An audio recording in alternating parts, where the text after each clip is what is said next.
Boker Tov. Today's daf is daf Nun Aleph rather, Nun Aleph in Nizir, daf Nun Aleph. From the top of the page, Tan Rabbanan Ezo Mes Sheish Lo Rekev. There's Allah Mashmi Sinai that, of course, the pasuk tells you that if you come upon a dead body, let's say you attend a funeral, that you're tamei for 7 days.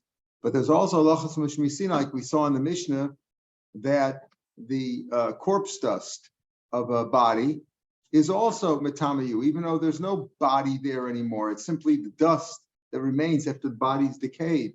So we'll see if the body decays in a natural way and it's a complete body and there's nothing else mixed up with it. It's just the pure decay of a mess. Then it's also metamayu, even a ladle full, as we saw yesterday.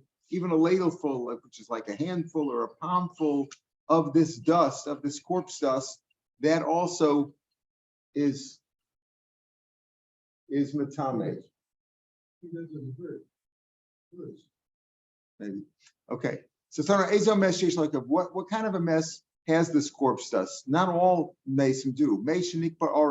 As we said, only if he's buried naked, but aron shoshayis in a marble coffin, meaning there's no wood or anything that can decompose. It's only stone or marble. Or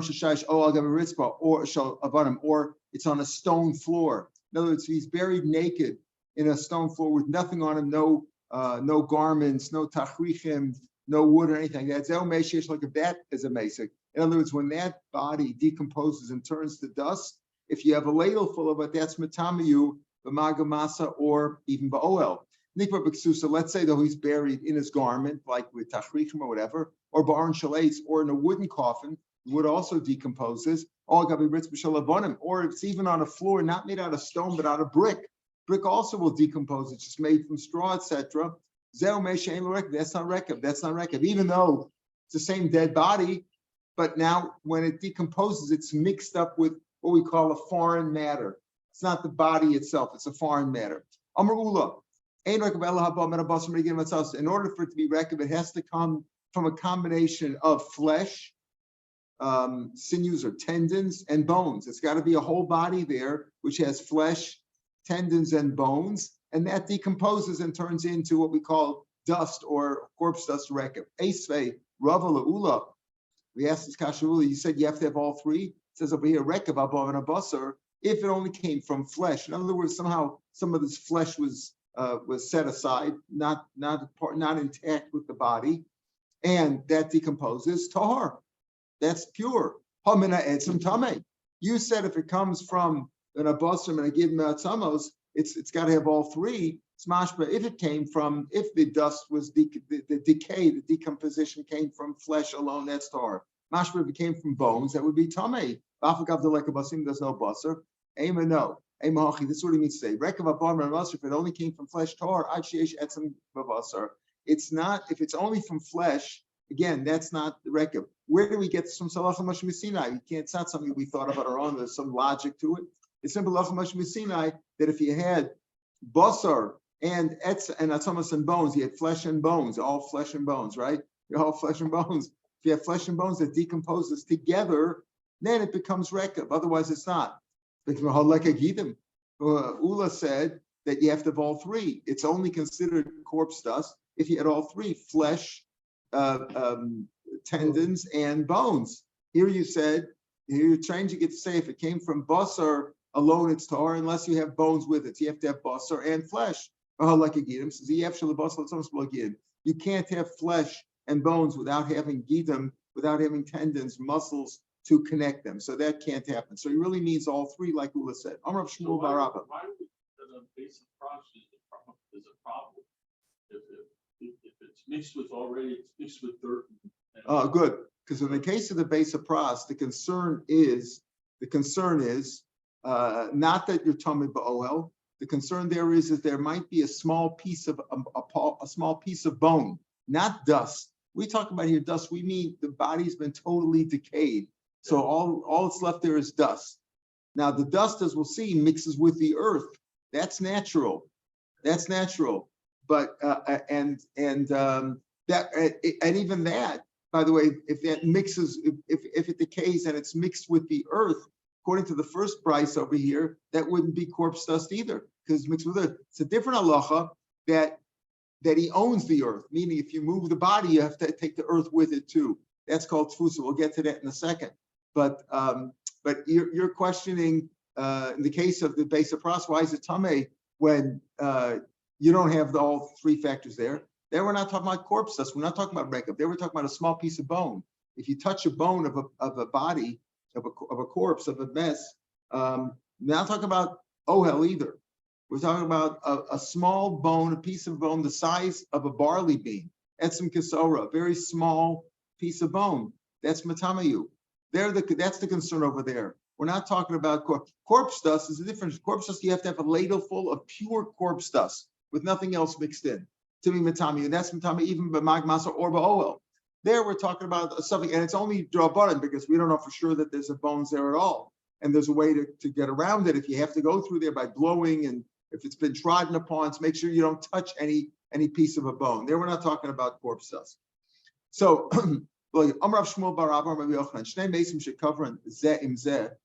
if two bodies were buried together, they've been made a mixture. They're a mixture, meaning that neither one's pure. You don't have pure corpse dust there because you have a different. What do we just say? If you have any foreign substance in there, tachrichem, wood, bricks, anything else which can decompose and become part of the corpse, it's not pure, 100% pure corpse dust. So if you have two bodies that were buried together, they're galgon zev, meaning they are a mixture and you don't have pure corpse dust. What do you mean? Most of Rav Nassan bar Oshia is the gear. Rav Nassan bar Oshia, if you have corpse dust that came from two dead bodies, it is tamei. So wait, we understand that it's got to be pure corpse dust. But you said before that if one body was buried with another body, you don't have one body who was 100% pure corpse dust. You have a mixture, and it's not matame. It's galgalin. Galgalin means it's a mixture. There's a foreign substance there. And the other end, Rav Meir says, if you have record that come from two mason, it is tummy. That seems to be a contradiction. Amarava should cover everything else. Kivu. What happened over this? In order for it to be corpse dust, a body has to be buried alone, has to decay alone, right? It doesn't. He says over here that they buried him, right? In theory, I guess it could be even if it wasn't buried either. He just happened to die naked on a stone, as we'll see, and there was nothing else there. But if let's say they buried him, each one alone, each body turned into corpse dust on its own, and then in order to get the minimum shear, let's say a ladle full of corpse dust, they were so decayed that you could only get, let's say, a half a ladle from one and a half a ladle from the other. Then it's tamei, because you need a minimum shear of a ladle full of corpse dust, but the corpse dust can come from two bodies that decomposed each on their own. That's his point. If they were buried together, let's say there was a war and they took two bodies and they naked and they threw them in the same pit together and they decomposed together, that wouldn't be pure corpse dust because you had each one was a foreign substance to the other. You never had one body, one singular body by itself decaying into corpse dust. But once you had each body decaying into corpse dust and you took a half a ladle from one and a half a ladle from the other, that would be tummy. That's what Rabba says. She covers kivu. They were buried each alone and they decayed, decomposed. But together, you came up with a ladle full. Let's say he should cut off his hair. We'll see in a few minutes that parts of the body, hair is not tamei. Hair is not tamei. If it by itself, same thing with the nails, right? So if you cut off the hair, let's say cut off the guy's hair. They were preparing him for burial. They cut off his hair and they buried him with the hair. Now they threw the hair in there too. The hair is now a foreign substance. If the hair we'll see is attached, right? Is it still attached to the body? Then it's part of the body. But if it was detached and then buried with the body, that's also a mixture. It's not pure. It's not pure 100% corpse dust. We learn like this in Olos. Any part of a body of a corpse is matame, except for three things. The teeth, the seir, the hair, and the tziporet.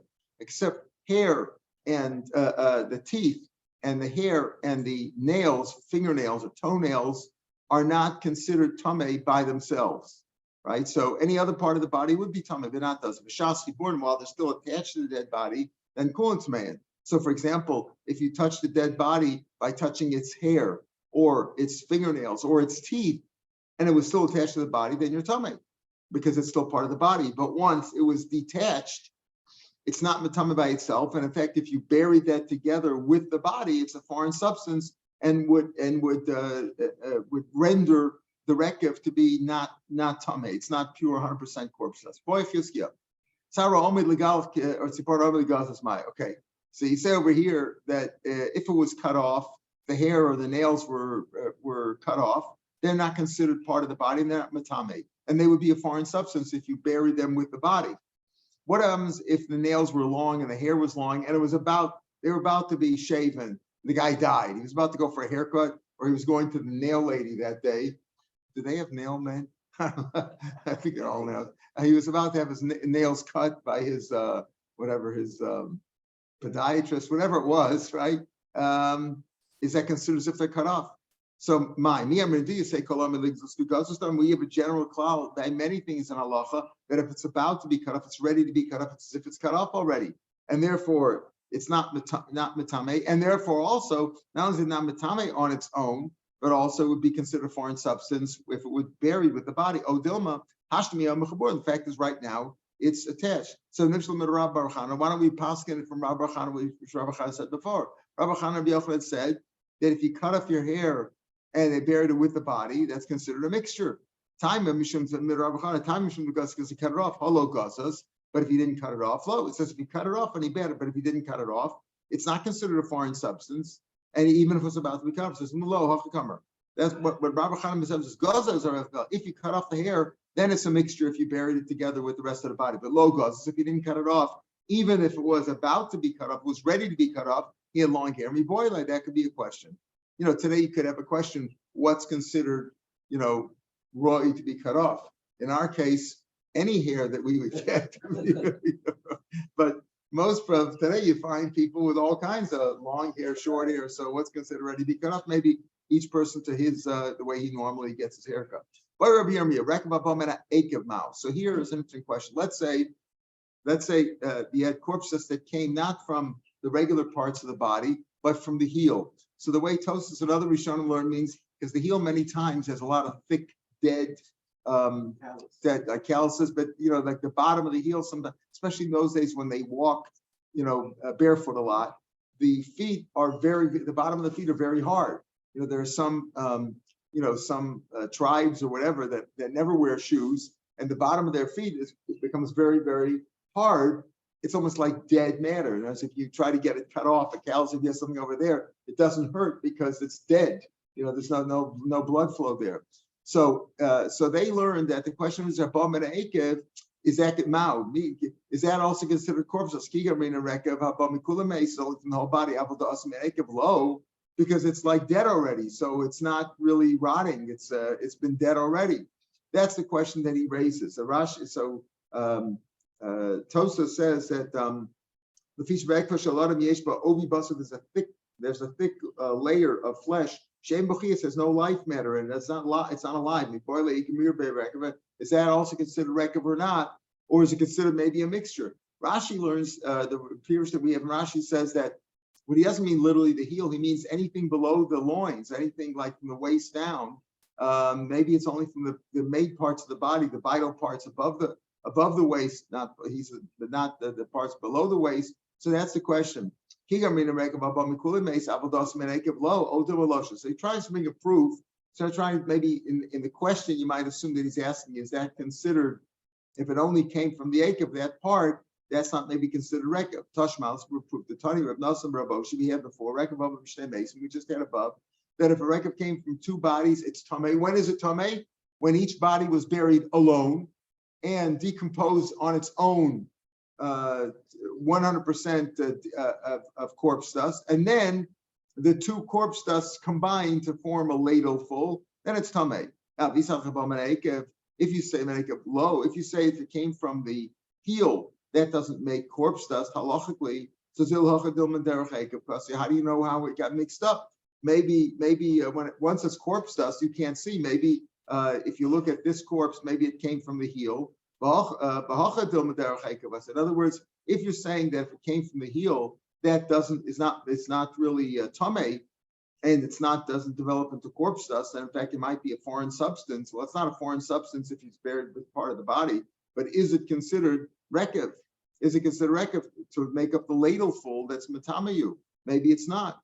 If you say it's not, so how do you know when you mix up the two bodies that they didn't come from the heels?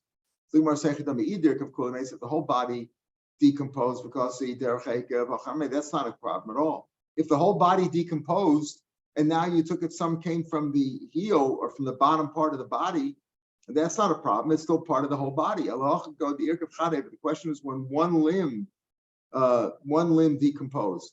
Now you took that out by the heel. That's his question. Would that be considered rekev or not? So we've learned now that any foreign substance in the body renders it non-rekev. Rekev is only if the body if the body decomposed on stone or marble, there was nothing else there, no tachrichim, no wood, no foreign substance at all. They didn't bury him with his will or with his money or anything in there, no foreign substance.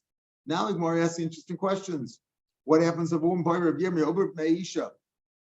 happens if a woman died while she's pregnant? Is the embryo inside considered a foreign substance and therefore it wouldn't render it rekev? Is it considered a mixture, rendering it not rekev or not? Since we hold that an ober is considered like a thigh of the mother, it's considered a limb of the mother, it's like her own body. It's not a mixture, and she dies and she was pregnant, the baby, her whole body does make rekev. Even the sofa lotzah, since eventually it's going to come out, it's considered like if it had exited, it had departed from her, and therefore, since it's eventually going to come out, it's considered separate from her, and therefore, if she died and the baby was inside and they buried them both together, that would not make a rekev. If you say that since the uber is going to come out, because it's a baby, eventually it's going to be born after 9 months, so it's considered as if it's already been departed and not part of her body. What about shechmazer b'meisha? What about a woman? A woman during childbearing years and even afterwards is considered always to have some shechmazer. If she's married, unless she's a very young girl or a very old woman, she always has shechmazer in her. Now, if she dies, that's a foreign substance. Since it hasn't been formed into a embryo yet, well, that's part of her body. It's just a liquid in her body and part of her body. Since it didn't come naturally from her, it came from her husband. So maybe it's considered a foreign substance, and therefore, almost any woman, says Rashi, almost any woman who's of childbearing age, if she's not a Petula or a Skena, almost every woman you have to assume that that's not rekev, because she might have had shechmazer in her. There's an assumption that she had shechmazer, even if she didn't. Not that she necessarily had bia right before she died, but she could have had bia and it'd be sitting there for some period. That's the question. So, boy, Rapapa, Pirshama, what about her feces inside her body? And now the Gemara asks it Pirshama, like hers. Rashi says it could be for a man too. Here we're not talking about an uber or shechmazer, right? We're talking about dung, feces in a body. Is it since it's impossible for to live without eating? It's considered part of her life, and that's part of her body, and it's natural, and therefore that wouldn't eliminate it from being rekev. It'd still be rekev. The fact is, it's not part of her body. It came from the food which was consumed and decomposed into and made into this foreign substance. Boy, Ravacha, Braid, Ravika, Oromahu. So again, most learned that we're talking about the skin.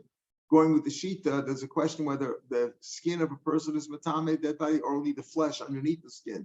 So the question over here is, what is Allah about the or? If a person has skin, Most people die, they have skin on them. So is that considered a foreign substance? And Rashi learns that the oro doesn't mean skin at all. It means the saliva in his mouth that comes out naturally, not with him coughing it up like phlegm, but just the regular saliva in his mouth. Maybe that's a foreign substance too. That would apply to men and women alike. What about his phlegm and his mucus? Also, it's part of the body. Is that considered a foreign substance? If these are all mixtures, well, everybody has mucus and phlegm and saliva and shechvazera and feces. Everybody has it in their body. There's no such thing. So rekev the matama hechem mishkachas. How would you ever have rekev? If you're saying these are foreign substances, how would you ever have rekev?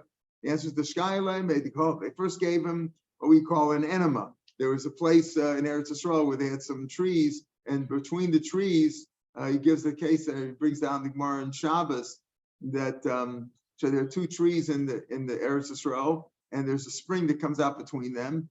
And if you drink one cup, you sort of that softens up, your bowels. The second one gives you diarrhea. The third one goes right through. In other words, if it goes in, comes right out. You're cleaned out. There's a way to clean out the inside of the body. The Ashke made the call the Sachinosha, and they smeared him with a depilatory to get rid of all his hair. The Sholka Maitferia, and they boiled him. They boiled him in the Maitferia to get rid of his skin. Notice the only way you'd have Reka is if you literally strip this guy of everything. You cleaned him out, then I don't know if you boiled him, it's fair. I don't know why you had to get rid of his hair first. Maybe the hair on the head wouldn't come off that way, whatever. But there's a way to do it. I'm gonna buy if you hold all that. So if the Gemara doesn't really resolve it, but presumably all those things do not eliminate it from being rekev. All right, we have to go. All right, we hold like this mace. What do we say? What are we talking about here? The whole issue is rekev. Rekev is corpse dust. After a body by itself, 100% by itself, has been decomposed into dust. Well, what happens if you ground the body into dust up front? You didn't wait till it decayed. Right? Let's say it fell into a mill or something like that, and it was ground up. They burn bodies too, so not so far out. So he says if it was this, that's not decayed. Why? Because it has to decay naturally. What happens if they ground them up first and then it decayed? They ground them up into dust and then it further decayed. Do you say the reason? In order to have rekev, you must have, as we said on Malfula said, you must have flesh, tendons, and bones. And here you have flesh, tendon, and bones. It's just been ground up. Is that the requirement? You need flesh, tendons, and bones to decay, and that makes it into rekev. Oh, Dilma could be also you still need it. You need it to decay from its natural state, not after you've ground it up. But like it maybe that you don't have to take it. That question stands. Tani Ula Barchanina. Meis shechasar ein lo rekev. Okay, a mace again. So not only do we say that the mace must be mace alone, 100% pure human being, nothing else, no foreign substance in order to turn a rekev, but it also is only a rekev if it's the whole body. If something's missing, the guy's missing a toe or a leg or a hand or something, that's not rekev. That's halacha mashmi sinai. Rekev is if you have a full body of a Jewish person, presumably, let's say, because it could be by a guy also, we'll talk about that, but a Jewish person, let's say, died and he's complete and he decayed and all you have is dust, that's rekev. So, rekev. He doesn't have the din of rekev, meaning that it's not the tamayu magma of oel. Below tfusa, we said before that if a mace dies and then you want to move the body is, by the time you move the body, it's mixed up with earth. The earth belongs to the body. In other words, it grabs onto the body, it takes hold of the body and and the body owns the earth. So you take the earth with it. Below shchunas kvaros, if you find three bodies, we'll see that we had this elsewhere. If you have three bodies buried together, that's already considered a cemetery and you can't move it. If you find one or two, it's possible to move. If you find three in one area, that's considered a cemetery, you can't move it. So that's only maybe, he says, that not maybe, he says, if one of the bodies is missing a limb or missing something, it has no lach of rekev, and it doesn't own the earth with it, that the earth goes along with it, and it's not considered a cemetery. So if you have two bodies and the third one is missing a limb, that's not a cemetery. Meisvei. When the Gemara in Edus is describing the difference between, the Gemara says that over there, that's just like a the kazayis of a mess is matam magama so old, and one of the Gemara say also the kazayis from Aver Menachai. So the Mishnah goes on to say, lo imam meis, there's a difference. Meis yesh lo rova, rov has, if you have most of the body, or rova, like rova kava vatsamos, omolit rekav, or a ladle full of corpse dust. So that's matame. Tomer b'chai, but by a live person, you want to say the limb that came from him is also matame. If you have a kazayas from a limb of a live body, that's called Aver Menachai. Tomer b'chai shein lo, he has no lacha of rov, of rova samos, or it's not matame below rova, below molit of a rekav, and there's no halacha of a corpse full of dust. What do we mean by that? What are we comparing? A dead person to a live person? By a live person, if he's alive, he's missing a limb. If he's missing all his limbs, he's no longer alive, right? So hechidami, the irk of chad aver, we're saying where one of his limbs decomposed. So you want to say, listen, the dead person, you have a halacha of molitav rekav, you have a halacha of rekav. But by a live person, you don't have a halacha. There's no such thing as if the limb or whatever part of him now decomposed. Obviously, his whole body didn't decompose, otherwise he wouldn't be alive. We're talking about a live person who had some rekav. How did he have rekav? Actually, dummy, dirkav chadever. One of his limbs, let's say, one or two of his limbs decomposed. Dikavasiga by mace, and the similar thing by mace is also afilu chadever. We're also talking about we're comparing apples to apples, right? So we're talking about the live person's one limb being decomposed. We're talking about the dead person's one limb being decomposed, and still you say it as a halacha of rekav, even though it's only one limb.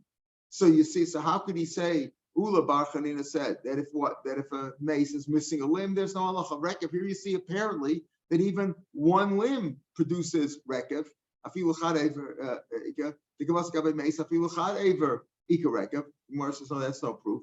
We're not comparing it exactly. We're not saying, well, Aver Menachai doesn't have a halacha of rekav, but one Aver Menames does have a halacha of rekav. We're not comparing exactly apples to apples. Miktani hameis, did we say? If the Aver from Achai does not produce rekav, but Aver Menames does, no, Hakamash Mulad Shum Meis Yesh Lo Rekav, Shum Chayin Lo Rekav. All I was telling you is that a mace has a halacha of rekav, not this case of one Aver, but there are mason, there are dead bodies that have a halacha of rekav. If the whole body died by itself and it was entire and complete, Shum Chayin Lo Rekav, but no live person has a halacha of rekav, meaning even if he had limbs falling off and they decomposed, that's not rekav. Rekav is only if a whole body died, the body is all dead, and the whole body produces decay and produces corpse dust. Boy, Rava, another question similar. Here, okay, let's say a man had his limbs taken off. He was gangrenous, he was sick, whatever, and they took his limbs off one by one. And as they came off, time passed and they decomposed. He was still alive. Then he died. Ma, what do you say? Kigamiri rekav dirkav shumeis.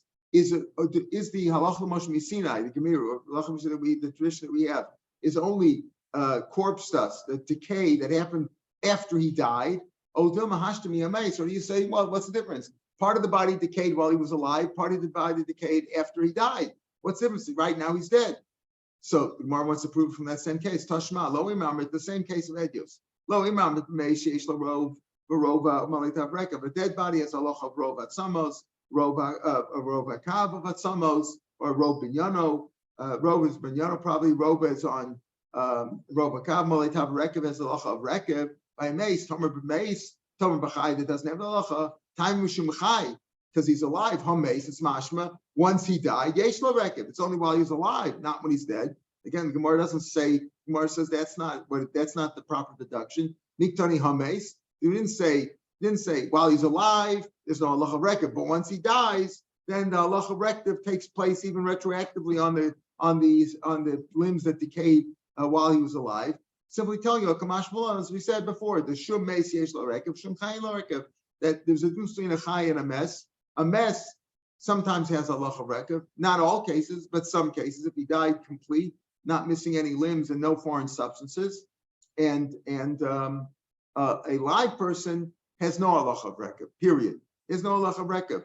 But it could very well be that even if limbs fall off and they decompose, and afterwards he died, and then eventually the whole body was decomposed with no foreign substance. It still is not rekav. Rekav has to be he died complete no missing limbs, no foreign substances, and that produced record. Boy, Rava, a similar question not related to mace at all. Notice we sort of gotten off the topic of Nazir, right?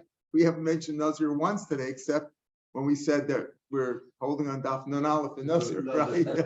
That's the only time we mentioned Nazir. We got off that. We'll come back to it soon. So that means the person who had diabetes and they amputated the Yeah. leg and they stored it, and then when the person died, they buried him with it. That wouldn't be record. that wouldn't be record yet, because we're saying it's only when he died That's complete. different. Correct. By the way, you don't store it, you bury it. I'm Yeah, just but saying, when they had all yeah. kinds of funny Right, examples. exactly. But let's say they did store it, right? Exactly. That's what he said. He said that a mace shechasar, when he died, he was missing a limb. There's no halacha of rekev at all. So boy, now we have another question. Boy, Rava, 2 lines from down page. Nemola, shechasar, you had a small ant. Now an ant is not one of the 8 shrutzim that when they die are matamayu, but still can't eat an ant. It's also to eat an ant. So let's say an ant, which is a very tiny, usually very tiny rodent or whatever it's called, is missing a insect, right? Insect. A rodent is bigger, I guess, right? An insect is missing a limb or 2, missing a couple of feet. They have a lot of feet, don't they? How many feet? Right? 6. What? 6. Okay, that's more. What does he need so many for? We manage with 2. Run fast. Faster. So let's say he's missing a limb, missing a leg. What do you say there? Shiur Gemir in law. Is there a certain shiur? Certain shiur that we have shiur in the Torah. All these things are based on shiur. How much? We say a ladle full of this, a kazayas of this, a kabetz of this. Is it a shiur that we learn about chaser? Missing the shiur. You have to have the right amount. Oh, Barry Gemir, or over here, do you have a living creature, something that can live? You have that.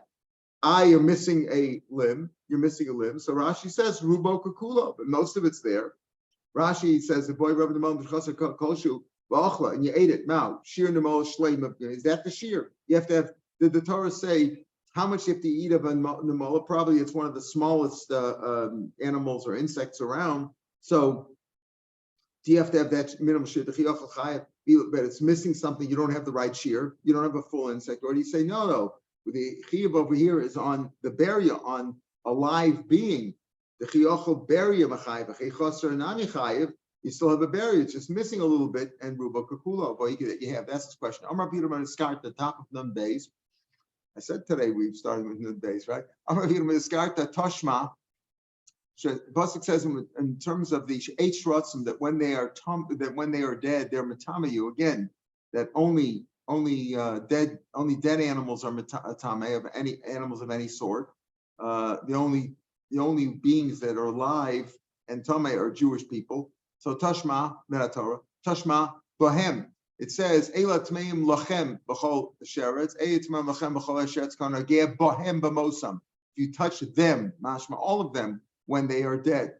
So it's a pasuk says bohem. When you touch all of them, yachol b'kun, you got to touch the whole body. Tamalo mehem of them, partial even of them, right?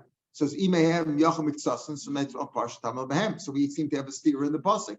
One says you have to touch the whole body, and one says you have to touch only part of it. Okay, except achiga miksasin, you have to touch at least part of it. Shukakulan. We're trying to merge the 2 ideas. You have to touch the whole dead creature or part of it. It says one mayhem is mashma part of it, bohem is mashma the whole thing. So we darshan, you got to touch part of it, which is like the whole thing, which means you have to have something which is the equivalent of the whole thing. The Shiur Chacham Bekadasha, and the Chachamim said, I was left to come to explain what the exact shear was, the size of a lentil bean, Shekena Chomit, because the Chomit, it's a kind of a snail or a lizard, Chilas Briyoso Bekadasha, when it's first formed, when it's first born, when it's alive, it has that shear of dasha. Shema mina shear. So you see there's a certain shear.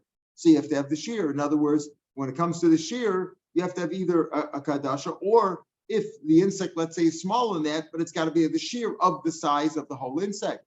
So Shema mina shear, you realize, there's no proof there at all. Kibi and shear. Listen very carefully. Kibi and shear. The bedlo habi kadasha. When is there shear that without that? You without that shear, it's because when do you need a certain minimal measure, a certain measure that without the shear of a kadosh, it's not matame, if it can't live without it. But if he can live without it, low, there you wouldn't say that. Therefore, again, there should be a comma there, like there's a lotion like in Yerushalmi. Therefore, that question could still stand. In other words, you might need a shear of a kadasha. We said, right, how much do you have to touch of a dead creature, of a dead sheretz, let's say, to Mitamiyu? It has to be, doesn't have to be the whole creature, but it has to be a size of a kadasha, because their kadasha is the size of a small snail when it's alive. So there is a shear there. But when do you need that? When is that still enough if it's not alive, right? But once it was alive, if it was alive, and an insect even the size of an ant can live, obviously an ant lives, then maybe you don't need a shear. All you need is the shear of an ant. And you have the shear of an ant. It's missing a little bit, so that we say Rubakulo, therefore this question stands as well. All right, tomorrow, Mitzvah Shem, we'll start from here on Shed of Kogolas, getting back into the issue of the Nazir. If the Nazir came in contact with the Shed of Kogolas, what do we say in the Mishnah? That on these things he has to be Noe Tuma, not only the 7 days of Tara, but also shaving and bringing karbanos and starting the count all over again. And that's what we're going to start about Shed of Kogolas. Again, not so much about Nazir. We're relating it to Nazir because it's mentioned over here, but really we're talking about mostly about Shed of Kogolas, what their inyan of Tuma is. Have a good day. Probably because maybe it's the smallest of the 8.